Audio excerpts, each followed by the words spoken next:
Well, guys, once again, good morning. And it is a beautiful, beautiful morning. The sun is out and the bay is calm. Just a little bit of a breeze, but nothing much. Earlier, it was like glass. It was so beautiful. But it is a little breeze. It has picked up a little bit. I wanted to talk back on the subject about this lady that passed away in her RV. There are some comments that are kind of cold. I don't think they're meant to be cold. I think they're meant to be logical. But, you know, somebody said she committed suicide. So what? You know, you have got to be in a lot of pain to do such a thing. Have to be in a lot of pain. And nobody actually knows exactly what happened except maybe her son. And it is not our business to try to find out. I mean, all you need to know is that she passed away alone. And it is sad. It is sad. A lot of people say, don't tell anybody my location until I've moved away from there to another location. No. I know a lot of people do. I don't have fears like a lot of people have. So, call it stupidity, but to me, I don't have fears. And I don't mind letting you know where I'm at. You know, what's going to happen is going to happen. Whether you tell somebody where you're at or not, it's going to happen. I always believe that what's going to be will be. But, you know, I have a story to tell about dying alone. One of my husbands, back in 2014, my son was in trouble. So on a Thursday, he had called me to find out how my son was, you know, what was the court outcome and the whole 9 yards. And I told him, I said, well, he's going to court Monday. So as soon as I get out of the courthouse, I will call you and let you know. Well, I did that. And I called him, and I called him, and I called him. Well, he was a loner. I mean, almost a hermit. He would go to the grocery store and come back home.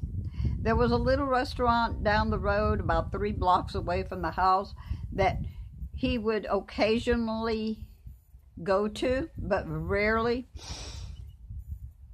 And so I kept calling him all till about 9 o'clock on Monday night.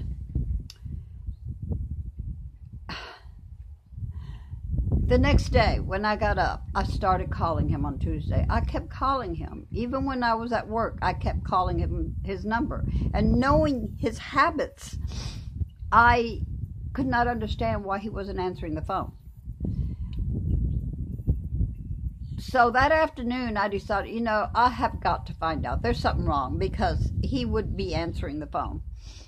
So I called the police department for a welfare check. And sure enough, I told them, if there's 2 cars out front, there's something wrong. There's something wrong because he's not answering the phone. Well, maybe he doesn't want to know. He's not answering the phone. I know him. And so they went to the house, and then they called me, and they said, well, the door is locked. I'm in Arizona. This was in Nevada, right? The door is locked. Do you have a key? I said, I do, but I'm in Arizona. You all figure out how to get in. Well, we might have to break a window. I said, well, whatever it takes. If you're knocking on that door and he's not answering and he doesn't answer my phone calls, there's something wrong. Do whatever it takes to get in. I don't know exactly how they got in, but they did. And he was dead on his bed. I felt terrible. I felt horrible. But there was nothing I could have done. And if I had not had made that call to the police department, I don't know how long he would have been in there, because he was the kind of person that people were used to seeing him not go nowhere. So yeah, this really touched me. This really touched me. And this can happen to anybody. And one of my commenters said, well, it can happen in a stick and brick home. Well, he was in a stick and brick home. Yes, it can happen anywhere. But for someone to be traveling from one place to another and nobody knowing where they're at and nobody checking on them, because they're used to this person going from place to place, you know, they're not that concerned. They wait for that occasional call. Hey, I'm okay. That call may never come. And that's the sad part I see, because I am a nomad and because I know many nomads my age group. And it doesn't have to be my age group. It can happen to anybody. I really, really feel bad for what happened to her. So,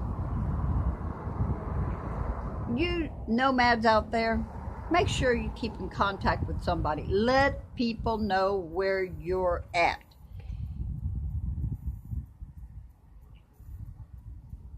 It's for your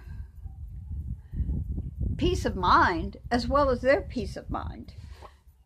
It's your peace of mind to know somebody knows that where you're at and they can rescue you if necessary, and their peace of mind to know where you're at and they can come and rescue you if necessary. So please, please, please be respectful about what happened to this woman. Don't assume things. Don't listen to fake news. I'm sorry, I hate saying that. I really do, because I think it's a horrible thing to say. Like I said in my earlier video, fake news is what you don't want to hear and they're bringing out. You know, that's fake news. You don't want to hear it. You don't believe it. So it's fake news. So, but there's going to be a lot of comments about this in the next few days. And please be respectful. Love you all. Peace.